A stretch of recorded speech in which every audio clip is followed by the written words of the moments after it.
Welcome back student to third lecture of acid bases and salts. यहाँ पे हम लोग एसिड्स के डिफरेंट टाइप्स के बारे में, डिफरेंट क्लासिफिकेशंस के बारे में पढ़ने वाले। क्लासिफिकेशन जैसे कि नाम से है कि उनको डिफरेंट क्लास में बांटना है।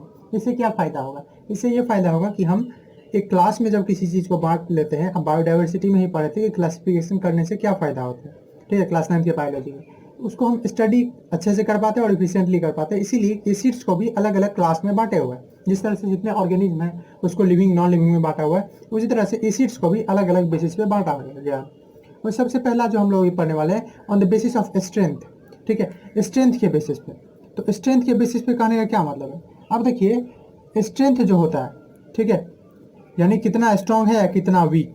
कोई मैन का जो स्ट्रेंथ होता है वो किसे पता चलता है कि वो कितना स्ट्रांग है या कितना वीक। तो स्ट्रेंथ इसका डिपेंड करता है, इसमें एक चीज़ रहता है कॉमन, जो मैंने आपको बताया था पिछले लेक्चर में, ठीक है। आप पिछले लेक्चर अगर नहीं देखे हैं तो आपको डिस्क्रिप्शन में लिंक मिल जाएगा, आप जाके देख लीजिएगा। तो मैंने बोला था कि हाइड्रोजन जो है वो सभी एसिड में लगभग रहते हैं, ठीक है, और इसी के हिसाब से आर्रेनियस और लेविन ने अपना डिफिनीशन भी दिया था एसिड्स का। तो स्ट्रेंथ के बेसिस जो है वो इस चीज़ से पता लगाया जाता है कि जब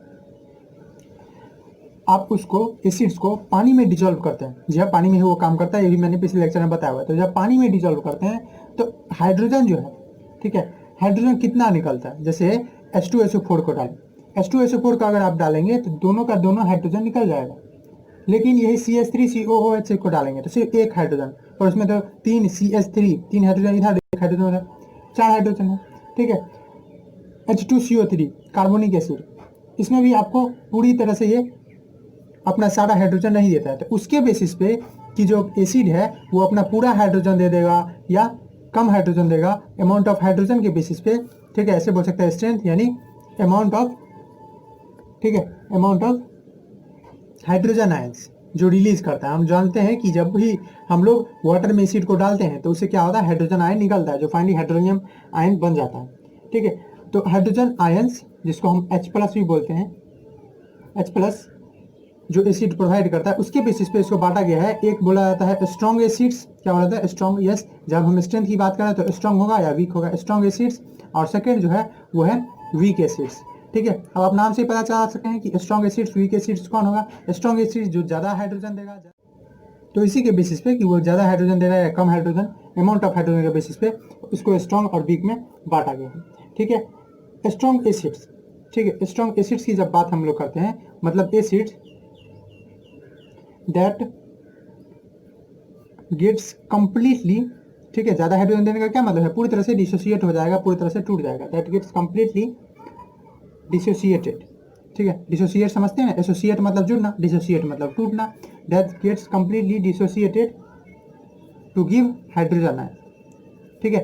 अब मैंने HCl का जैसे एग्जांपल दिया था पिछले लेक्चर में भी, ठीक है, तो उसमें मैंने क्या बोला था, HCl जो है, ठीक है, ये जब H2O के साथ मिक्स होता है तो ये क्या होता है, इस दोनों का बॉन्ड टूटता है ना, तभी नहीं H इसको रिप्लेस करता है और यहाँ सॉरी H निकल जाता है यहाँ से, तो बनता है H+ और ये Cl निकल जाता है। फिर ये H+ जो है ये वाटर के साथ कंबाइन करके क्या बनाता है, H3O+, ठीक है। ये तो मैंने बताया था, ये एक रिएक्शन हो गया, ठीक है, और ये उससे नेक्स्ट स्टेप है जिसमें H3O बनता है, ये तो मैंने आपको बताया था, ठीक। ये जो है ये HCl है, ये H2SO4 है, ठीक है। इसी तरह से आप और एग्जांपल ले सकते हैं, नाइट्रिक एसिड, सल्फ्यूरिक एसिड है, नाइट्रिक एसिड है, ये सब कैसे हैं? ये सब स्ट्रॉन्ग एसिड्स हैं। कैसे हैं? Strong acids. और यही बात करें वीक एसिड की, तो वैसे एसिड जो पूरी तरह से टूटे नहीं, आप डिसोसिएशन या आयोनाइजेशन भी बोल सकते हैं, यानी आयन में नहीं टूटा, यहाँ 21 में टूट गया है, ठीक है, ये ब्रेक हो गया है, टूट गया है इंटू आयंस। HCl जो था वो किसमें टूट गया है, तो HCl आयंस में टूट गया है। आयंस क्या होता है, तो आयंस मतलब एटम जिस पे चार्ज हो, हाइड्रोजन का एटम है उस पर चार्ज है, ठीक है, एक हो, दो हो, तीन हो, उस पर डिपेंड करता है, ठीक है। तो एक हो या दो हो, कोई भी चार्ज हो, प्लस हो माइनस हो, तो उसको बोलते हैं आयंस। तो चार्ज एटम को हम लोग आयंस बोलते हैं। तो यहाँ पे H+ और Cl- जैसे आयन है। तो वीक एसिड क्या होगा, आप खुद ही डिफाइन कर सकते हैं, acids that do not gets completely dissociated, जो पूरी तरह से डिसोसिएट ना हो, पूरी तरह से टूटे नहीं, कंप्लीटली डिसोसिएटेड, या आप बोल सकते हैं आयोनाइज्ड। आयोनाइज्ड मतलब आयन में टूटना, डिसोसिएट मतलब सिर्फ टूटना, ठीक है, आयोनाइज्ड टू गिव हाइड्रोजन। और ये किसकी बात हो रही है, ये बात हो रही है इन एक्वस सॉल्यूशन, यानी जब वाटर में डिजॉल्व होता हो, दोनों केस में, in aqueous solution, hydrogen ion in aqueous, मैं एक ही लिख दे रहा हूँ, एक्वस सॉल्यूशन, ठीक है, एक्वस सॉल्यूशन की बात हो रही है। ओके, इसका आप एग्जांपल दीजिए। तो अगर वीक एसिड का एग्जांपल लेना चाहता है, ये सब किसका है, ये सब है स्ट्रॉन्ग एसिड्स का। कौन है, स्ट्रॉन्ग। वीक एसिड का, तो वीक एसिड का आपके पास मैं एग्जांपल दूँ, जैसे CH3COH, ठीक है, ये क्या था, ये था एक वीक एसिड। अब फॉर्मिक एसिड यानी HCOOH, खैर ये आपको चलिए छोड़िए, CH3COH, ठीक है, ये एसिटिक एसिड है, ठीक, एसिटिक एसिड। ओके, इसको इथेनोइक एसिड भी बोलते हैं, या आप बोल सकते हैं किसको, कार्बोनिक एसिड, ठीक है, H2CO3, H2CO3 ये क्या है, कार्बोनिक एसिड। वही कार्बोनिक एसिड जो आप ड्रिंक्स में, कोल्ड ड्रिंक्स में पीते हैं, ठंडा में, स्प्राइट में, ठीक है, इस सब में। तो कार्बोनिक एसिड भी क्या है, एक वीक एसिड। उसको पीने से कुछ होता है, कुछ नहीं होता है आपको, तो उतना स्ट्रॉन्ग ही नहीं है जो आपको कुछ कर पाए। वैसे एसिड बहुत डेंजरस है, ठीक है, लेकिन फिर भी उसको पीने से कुछ नहीं होता, क्योंकि उसमें एसिड जो है वीक है। तो ये हुआ on the basis of strength, strength के बेसिस पे। अब देखिए ये कितना हाइड्रोजन रिलीज करता है, ठीक है, कितना रिप्लेसेबल हाइड्रोजन है, इसके बेसिस पे भी एक किया गया, एक टर्म आता है जिसको बोलते हैं बेसिसिटी, ठीक है, क्या बोलते हैं, बेसिसिटी। अभी तो आप बेस नहीं पढ़ा है, जी हाँ, बेस नहीं पढ़ा हूँ मैं, लेकिन बेसिसिटी ऑफ एन एसिड, ये अजीब टर्म लग रहा होगा आपको कि किसी एसिड का बेसिसिटी क्या मतलब है। तो यहाँ पे कुछ छोटा सा कंसेप्ट अगर याद हो, ठीक है, यानी पता हो सिंपली, कि एसिड जब बेस के साथ रिएक्ट करता है तो सॉल्ट एंड वाटर बनता है, और इस रिएक्शन को क्या बोलते हैं हम लोग, इस रिएक्शन को हम न्यूट्रलाइजेशन रिएक्शन बोलते हैं, ठीक है। खैर आगे तो हम लोग इसको डिटेल में देखेंगे, अभी मैं एक सिंपल सा कंसेप्ट यहाँ पे यूज करके आपको बता रहा हूँ। अब देखिए इस केस में जो बेसिसिटी है वो ऐसा ही डिफाइन किया गया, ठीक है। Basicity simply means the number of replaceable, number of replaceable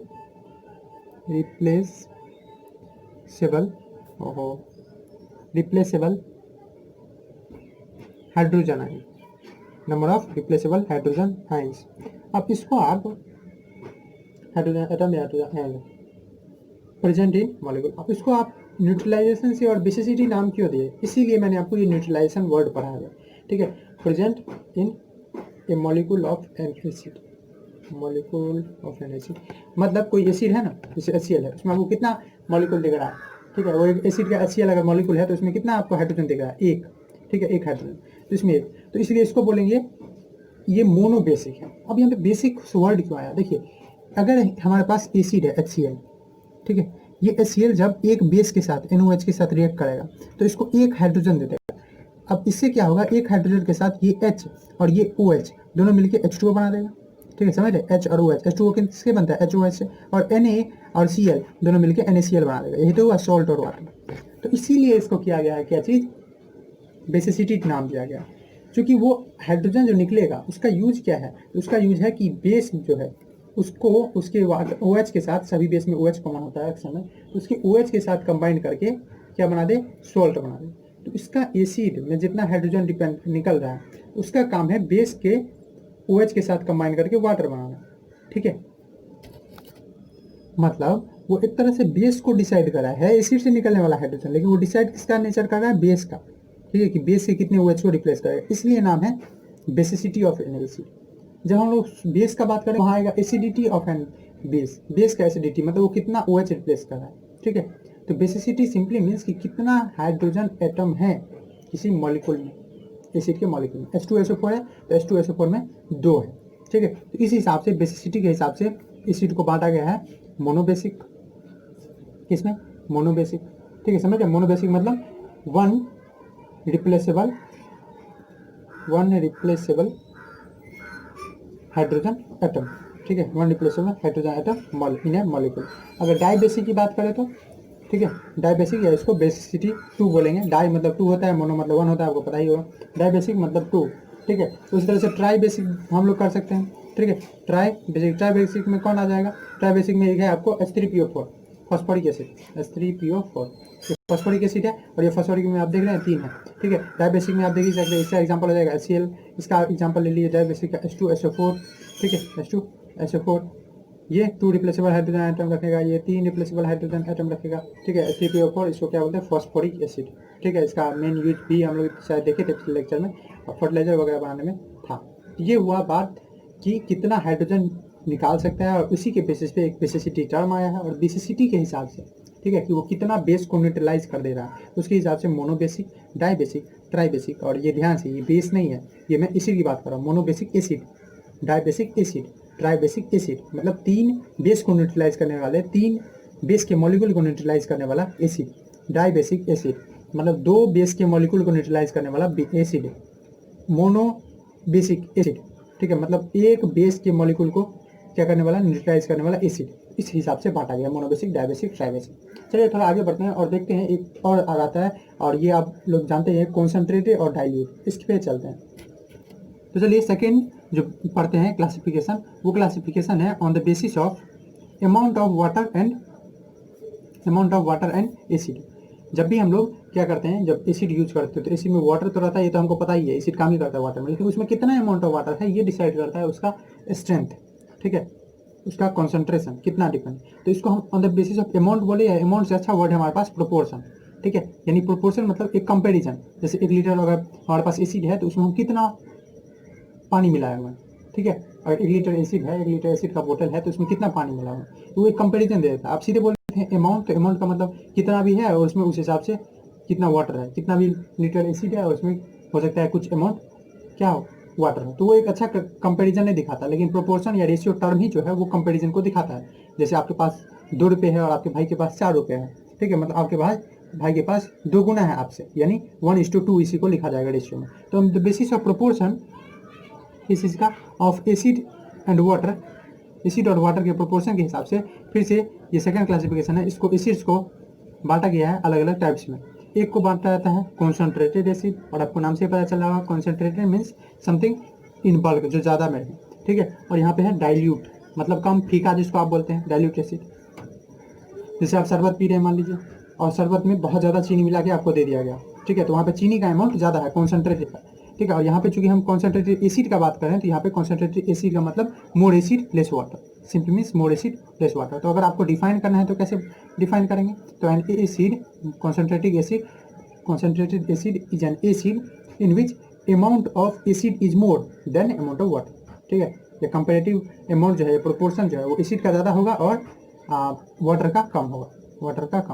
dilute acid की, तो डाइल्यूट नाम से पता चला ये फीका है, मतलब फीका होता है। फीका कब होगा, कोई चीज़ फीका कब हो जाता है, ठीक है, दूध फीका कब हो जाता है, जब उसमें बहुत ज़्यादा पानी हो। तो इसमें मोर वाटर लेस एसिड, ज़्यादा पानी है लेस एसिड है। और ये किसी का भी हो सकता है, जी हाँ, H2SO4 में भी हम बहुत ज़्यादा पानी मिला दिए तो वो डाइल्यूट हो गया, और उसमें बहुत कम पानी मिला हुआ है, 98% लिखा रहता है, ठीक है, कॉन्सेंट्रेटेड में, मतलब उसमें 90 हर 100 ml में 98 ml, आप ऐसे समझिए, अगर 98% लिखा हुआ है तो हर 100 ml में 98 ml जो है एसिड है और 2 ml जो है वो क्या है, वाटर है, ठीक है। इस हिसाब से बांटा गया। तो ये किसी का भी हो सकता है। तो एसिड जो हो सकता है वो कॉन्सेंट्रेटेड भी हो सकता है, डाइल्यूट भी, डिपेंड करता है किस पे, कि आप कितना अमाउंट ऑफ एसिड और वाटर प्रेजेंट है, ये सिंपली कितना अमाउंट ऑफ एसिड प्रेजेंट है वाटर में, ठीक है, या वाटर प्रेजेंट है एसिड में, ऐसे ही बोल सकते हैं। कॉन्सेंट्रेटेड और डाइल्यूट एसिड जो है वो लेबोरेटरी में आपको मिल जाएगा, ठीक है। बाहर में निकाल के अगर देखेंगे लेबोरेटरी में, तो वहाँ पे डाइल्यूट रखा रहता है, और अंदर में हम लोग जहाँ पे थे तो वहाँ पे अंदर में रखा रहता था कॉन्सेंट्रेटेड एसिड,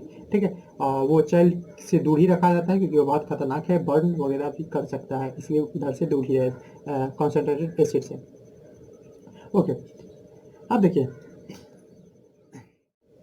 इसको ऐसे भी डिफाइन कर सकते हैं कि कॉन्सेंट्रेटेड एसिड एक सॉल्यूशन होगा, ठीक है, क्योंकि जब भी एसिड काम करता है वाटर के साथ तो एक सॉल्यूशन होगा in which amount of water is more, जिसमें वाटर का अमाउंट जो है वो ज़्यादा है। अमाउंट ऑफ वाटर, कॉन्सेंट्रेट की बात हो जाती है, amount of acid is more, ठीक है। और डाइल्यूट की बात होगी तो amount of water is more, या amount of acid is less, ऐसे भी कर सकते हैं। ये हुआ। अब थर्ड क्लासिफिकेशन हम लोग करते हैं वो सोर्स के बेसिस पे, थर्ड क्लासिफिकेशन, और on the basis of source, ठीक है, on the basis of source.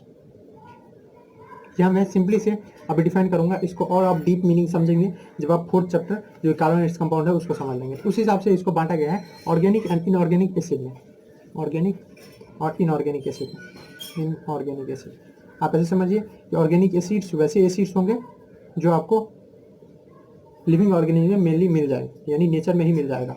और इनऑर्गेनिक का जब भी बात है तो वो लैब में बनाया जाएगा, ठीक है, और लिविंग में ये नहीं मिलेगा इनऑर्गेनिक मैक्सिमम, ठीक है। तो जितने सावर थिंग है हमारे डेली लाइफ में वो एसिड रखते हैं, ये तो मैं आपको सेकंड लेक्चर से ही बता दिया हुआ, चाहे आपका नींबू हो, ठीक है, चाहे आपका ऑरेंज हो, टैमरिंड हो, या कुछ भी हो, ठीक है, कर्ड हो, यहाँ पे कुछ एप्पल, ग्रेप, सब तो ये एसिड जो है वो ऑर्गेनिक एसिड से जो हम लोगों ने बात किया है, ठीक है।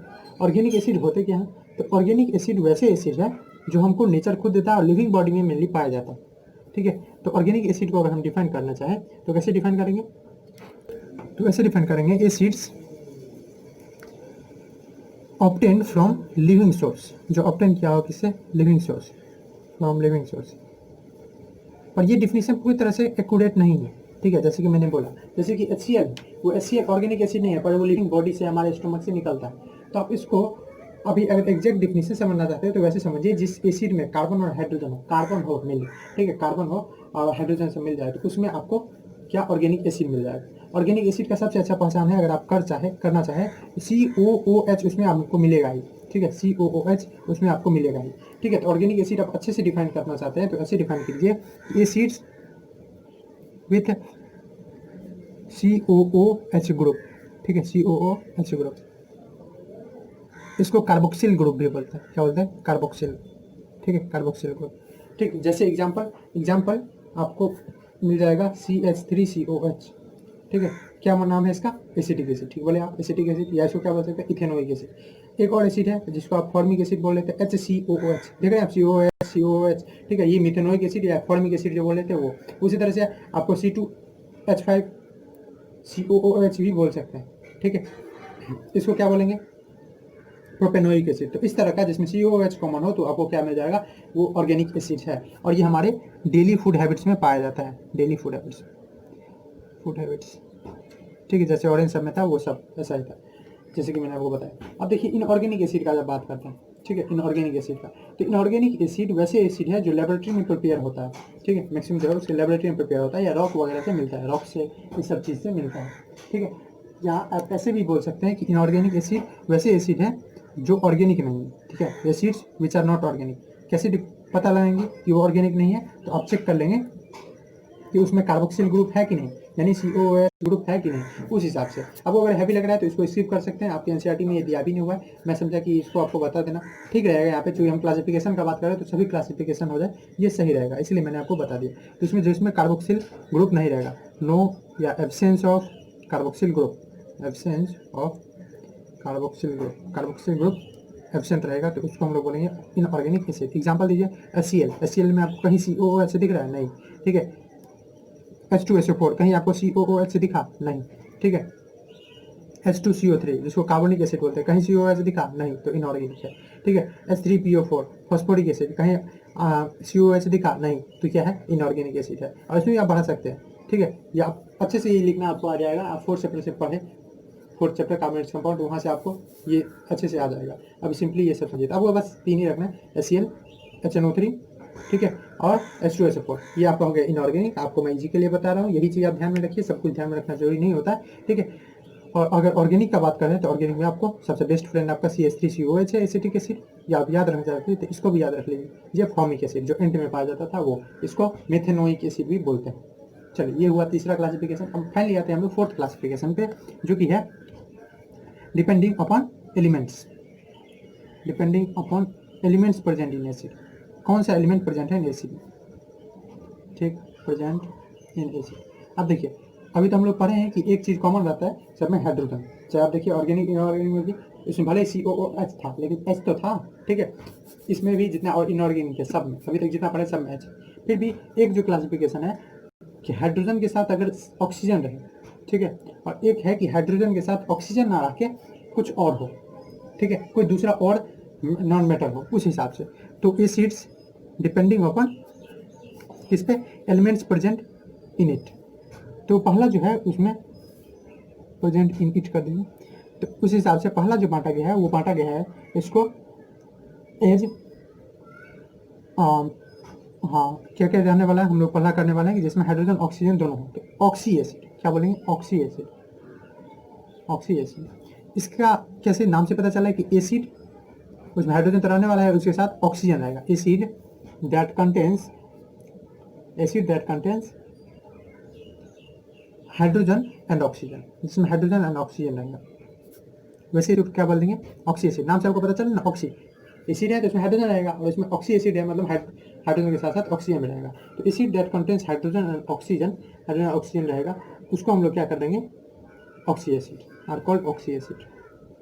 एग्जाम्पल दीजिए, आर कॉल्ड ऑक्सी एसिड। तो अभी आप जो पढ़े थे कौन, एग्जाम्पल में आपके पास है HNO3, HNO3 क्या आपको दिख रहा है, O है, H है, मतलब ये ऑक्सी एसिड, ठीक है।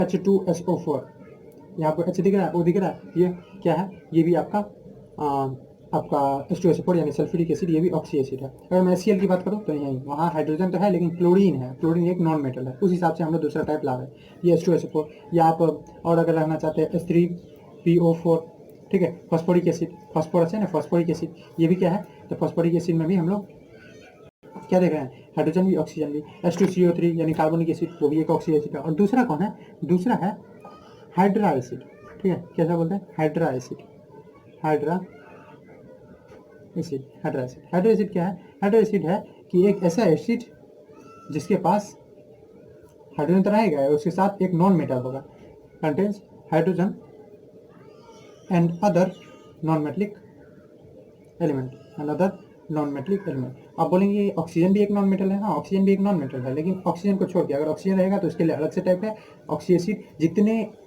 आपको ये भी है, क्या बोलते हैं उसको, ऑर्गेनिक एसिड भी जो पढ़े थे उसमें भी COOH तो रहने ही वाला है, तो उसमें भी हाइड्रोजन ऑक्सीजन रहने वाले हैं, तो और ऑर्गेनिक एसिड भी ऑक्सी एसिड है, ठीक है। तो आप इसमें CH3COOH का भी अच्छे से नाम लिख सकते हैं, COOH का भी नाम रख सकते हैं, जिसमें यानी एसिटिक एसिड, मिथेनोइक, इथेनोइक सबका, अदर नॉन मेटलिक एलिमेंट, उस हिसाब से।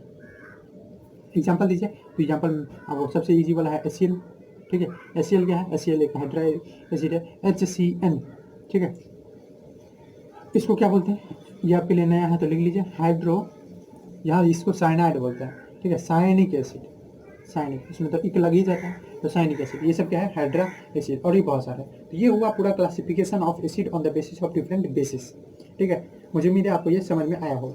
देखिए एक लास्ट टॉपिक भी कर लेते हैं जो कि डाइल्यूशन, ठीक है। अभी हम लोग देख, एसिड में कभी एसिड का मात्रा ज़्यादा रहता है, ठीक है, और कभी कभी क्या रहता है, एसिड, जब हम बात करते हैं एसिड की, तो एसिड का मतलब एसिड और प्लस वाटर की, यानी सॉल्यूशन की, तो सॉल्यूशन में कभी कभी एसिड का मात्रा ज़्यादा रहता है और कभी कभी एसिड से ज़्यादा मात्रा वाटर का रहता है, उस बेसिस पे हम लोग डाइल्यूट और कॉन्सेंट्रेटेड माने थे। तो अब ये जो पानी मिलाया जाता है वो कैसे, क्या हम, हमारे पास ये मान लीजिए एसिड है, एसिड में वाटर डाल दें, ठीक है, क्या ये सही तरीका है, या हमारे पास यहाँ पे वाटर है और वाटर में एसिड डाल दें, आपको लग रहा है कैसे भी करेंगे काम, तो हमारा एक ही बात है ना, ठीक है, काम तो एक ही है, वाटर एसिड को मिक्स करना, नहीं ये तरीका गलत है।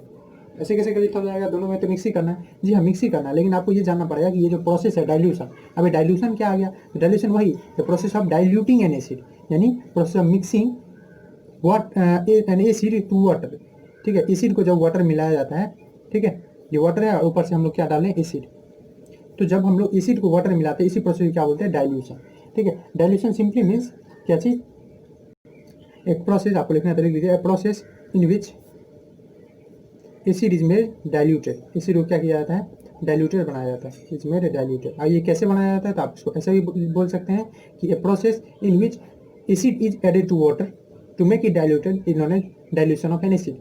अब ये होता कैसे है, तो मैंने आपको बताया ये गलत है, क्यों, क्योंकि आपको इस प्रोसेस को करते वक्त आप ये एक्सपेरिमेंटली भी वैसे नहीं करें, आप टीचर के गाइडेंस में ही करें, और अगर आप देखेंगे तो ये एक एक्सोथर्मिक प्रोसेस है। एक्सोथर्मिक प्रोसेस आपको बताने की जरूरत नहीं है, पिछले लेक्चर से ही आप पढ़ चुके हैं। एक्सोथर्मिक प्रोसेस एक ऐसा प्रोसेस होता है जिसमें बहुत ज़्यादा हीट रिलीज होता है, ठीक है, हीट रिलीजिंग। अब देखिए जब हीट रिलीज होता है तो इस केस में अगर आप वाटर को एसिड में मिलाते हैं तो एसिड यहाँ पे बहुत ज़्यादा है, इसमें जब आप वाटर मिलाएंगे तो बहुत ज़्यादा क्या मिलेगा, बहुत ज़्यादा आपको हीट भी मिलेगा, और हीट के साथ हो सकता है इस पूरे को उछाल दे, जितना भी एसिड है उस पूरे एसिड को उछाल दे, और एसिड को उछालने से क्या होगा, वो हो सकता है पूरा उड़ के आपके मुंह पे पड़ जाए और उसका बर्निंग भी हो सकता है शरीर का। इसीलिए वाटर जो है वो एसिड में आप कभी मिलाने का कोशिश ना करें। अब एसिड में वाटर मिलाएंगे तो इससे क्या हो जाएगा, देखिए एसिड को वाटर मिलाना है, ठीक है, एडिंग एसिड टू वाटर, ठीक है, और उसके साथ साथ कंटिन्यूस आप स्टायरिंग भी करते रहेंगे, घुमाते रहेंगे, ठीक है, और वो हाथ से नहीं आप घुमाएंगे, उसके लिए आपके पास ग्लास रॉड रहता है, उससे आप घुमाएंगे, adding acid to water with continuous stirring. अब इससे क्या होगा, अब देखिए आप हल्का हल्का कंटिन्यूस स्टायरिंग ऐड करते जाएंगे एसिड वाटर में, तो उसमें अगर थोड़ा सा अगर एसिड मिलता है उसके बाद जस्ट आप देखेंगे कि हाँ हीट निकलने लगा, पर ये इतना ज़्यादा पानी है कि उस पूरे हीट को कंपेंसेट कर देगा, पूरे हीट को वो अपने अंदर ले लेगा। तो अगर हम लोग एसिड को मिला रहे हैं वाटर में, तो इस केस से क्या होगा कि अगर वो एक्सोथर्मिक प्रोसेस भी है, तो जब एसिड मिला रहे हैं वाटर में तो हीट तो निकल रहा है, हाँ हीट निकल रहा है।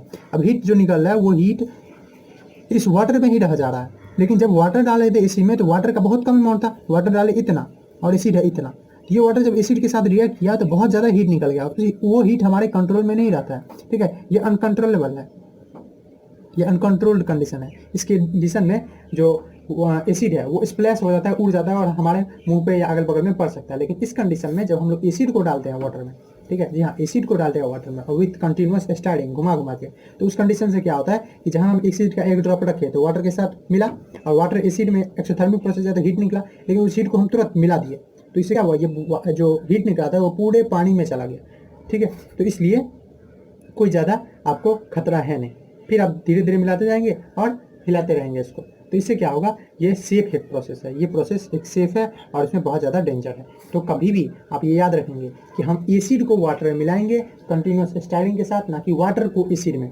वाटर को अगर एसिड में मिलाएंगे उससे स्प्लैश हो सकता है एसिड और बर्निंग हो सकता है, लेकिन यही जब हम एसिड को वाटर में डालेंगे, ठीक है, तो ऐसा नहीं होता है, भले ही वो एक्सोथर्मिक प्रोसेस है तब भी। उम्मीद है आपको ये समझ में आया होगा। अगर दिक्कत हो, ठीक है, तो आप मुझे बताइए, मैं इसके लिए अलग से वीडियो भी ले आऊँगा, आप अगर आप बोलेंगे तो। चलिए तब तक देखते रहिए, उम्मीद है आपको लेक्चर में सब कुछ समझ में आया होगा, ठीक है। अगर ऑर्गेनिक इनऑर्गेनिक कन्फ्यूजन है तो कोई बात नहीं, आपको सब कुछ डिटेल में पढ़ने की जरूरत नहीं है, मैं तो सिर्फ क्लासिफिकेशन आपको बता दिया कि सभी क्लासिफिकेशन आपका हो जाए। उम्मीद है सब कुछ समझ में आया होगा। अगर कोई दिक्कत है तो कमेंट कीजिए, ठीक है, इस दिक्कत से रिलेटेड क्वेश्चन आपको है तो वो पूछिए, और तब तक देखते रहिए। उसके बाद हमारा 4th लेक्चर होगा, उस 4th लेक्चर में हम लोग बात करेंगे किस चीज़ के बारे में कि एसिड बनता कैसे है, यानी लैब में अभी देखें ना कुछ कुछ एसिड बनता है, तो वो एसिड बनता कैसे उसके बारे में, यानी preparation of acid. Thanks for watching.